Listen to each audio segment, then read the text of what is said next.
Bismillahirrahmanirrahim. Bismillahirrahmanirrahim. Assalamualaikum warahmatullahi wabarakatuh. Sahabat yang beriman, tidak hanya amal jariah yang pahalanya akan terus mengalir meskipun orang yang memiliki amal tersebut sudah meninggal. Dosa pun ada yang namanya dosa jariah. Orang yang memiliki dosa jariah tentu akan sangat menyedihkan keadaannya. Sebab sekalipun ia sudah meninggal, dosa tersebut akan terus ditimpakan kepada para pelakunya.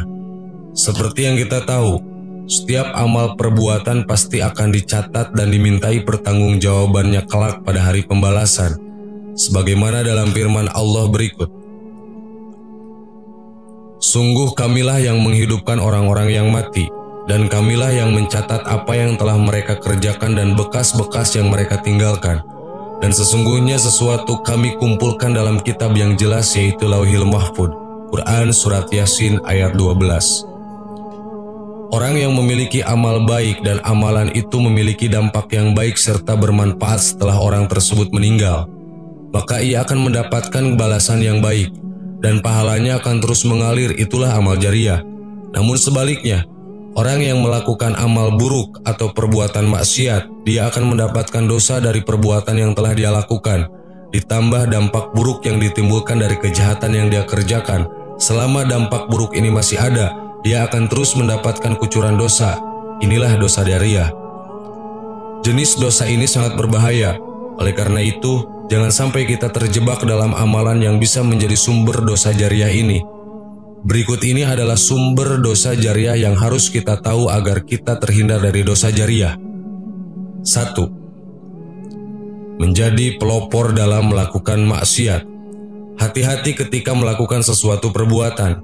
Apabila jika dalam melakukan perbuatan tersebut kitalah yang menjadi pelopornya, tidak masalah jika kita menjadi pelopor dalam melakukan amal kebaikan, sebab itu akan menjadi amal jariah untuk kita. Namun jangan sampai kita menjadi pelopor untuk melakukan maksiat dan kejahatan yang menyebabkan orang lain baik di sekitar lingkungan atau orang yang melihat perbuatan kita itu mengikuti apa yang kita lakukan, sebab itu bisa menjadi salah satu sumber dosa jariah untuk kita. Rasulullah SAW bersabda, "Siapa yang mempelopori satu kebiasaan yang buruk dalam Islam, maka dia mendapatkan dosa keburukan itu. Dan dosa setiap orang yang melakukan keburukan itu karena ulahnya tanpa dikurangi sedikit pun dosa mereka." Hadis riwayat Muslim.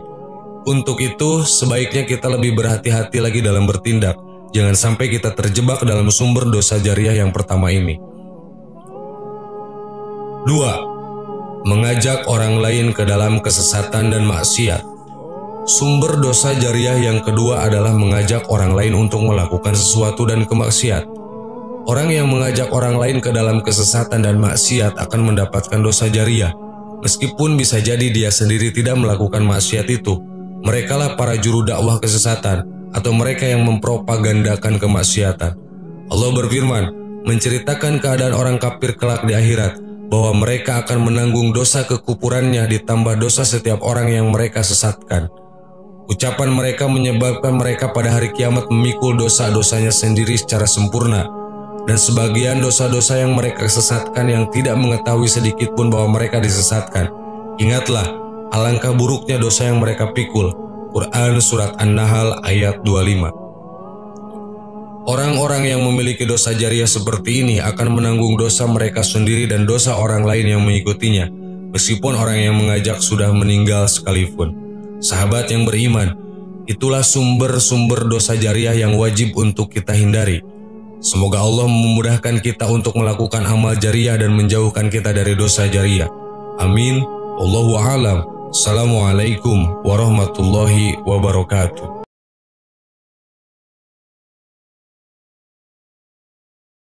Bismillahirrahmanirrahim. Assalamualaikum warahmatullahi wabarakatuh.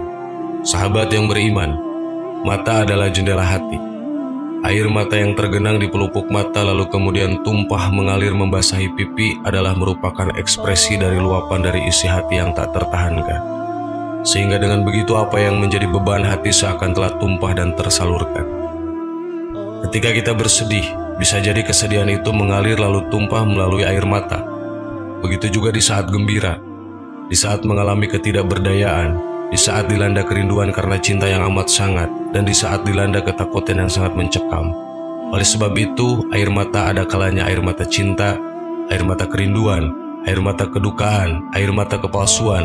Ada juga air mata yang tumpah karena takut kepada Allah Subhanahu wa Ta'ala. Lalu air mata manakah yang bisa membebaskan dari api neraka?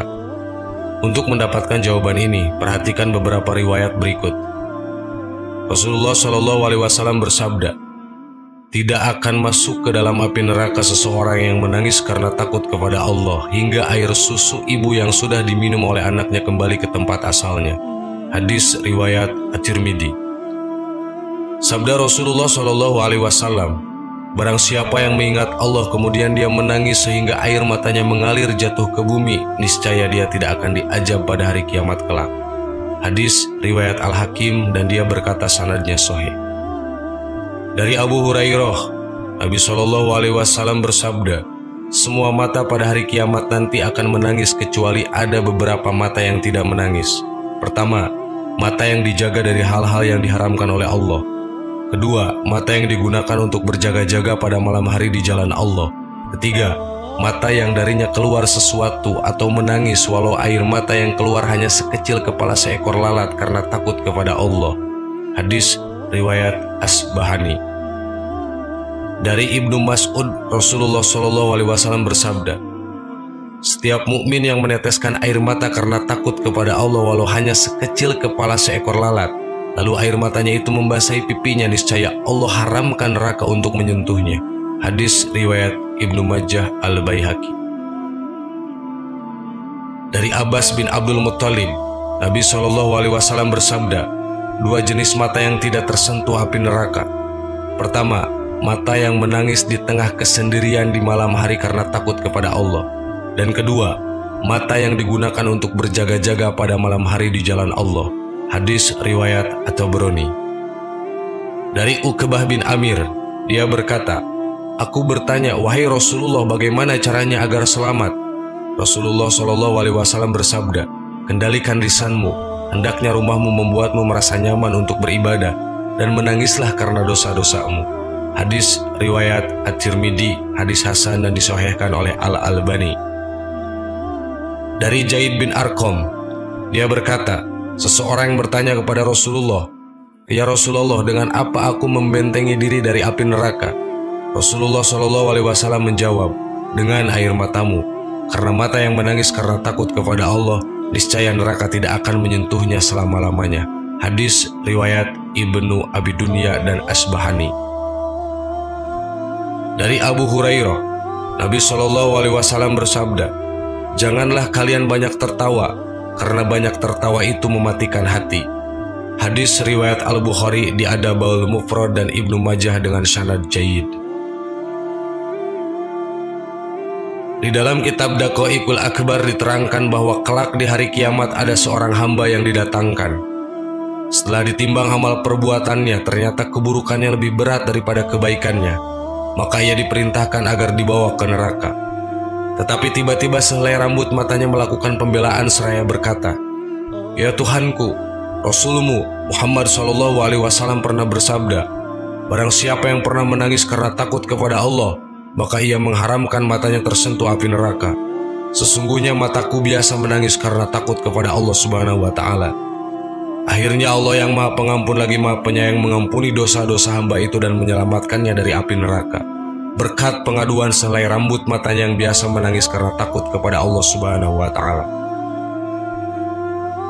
Dalam riwayat lain juga disebutkan bahwa kelak pada hari kiamat, ketika orang disibukkan dengan persoalan sendiri-sendiri termasuk para nabi, ketika mereka diminta pertolongan mereka menyatakan nafsi-nafsi, kecuali nabi teristimewa, yaitu Nabi Muhammad SAW. Dalam kondisi sulit itu, beliau terus berjuang berusaha untuk menyelamatkan umat beliau dengan menyatakan, "Ummati, ummati."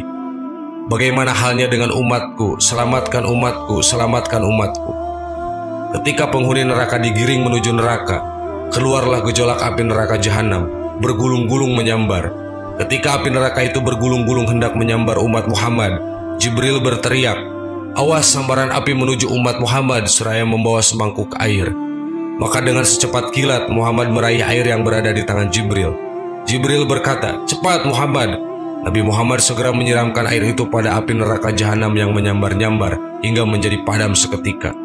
Setelah gejolak api itu padam dan surut kembali ke asalnya, beliau bertanya, "Wahai Jibril, air apakah itu?" Jibril menjawab, "Itu adalah air mata umatmu yang menangisi dosa-dosanya karena takut kepada Allah Subhanahu wa Ta'ala. Oleh karenanya, marilah kita menangis, mengeraikan dan alirkan air mata membasahi pipi atau tumpahkan di atas sajadah ketika membaca Al-Quran, atau pada saat merebah sujud karena takut kepada Allah Subhanahu wa Ta'ala. Jika tidak bisa, maka tangis-tangiskanlah."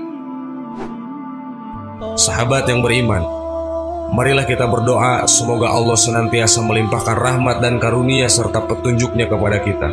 Sesekali kita perlu menangis, kita tumpahkan air mata karena takut kepada Allah Subhanahu wa Ta'ala. Allahu a'lam. Wassalamualaikum warahmatullahi wabarakatuh.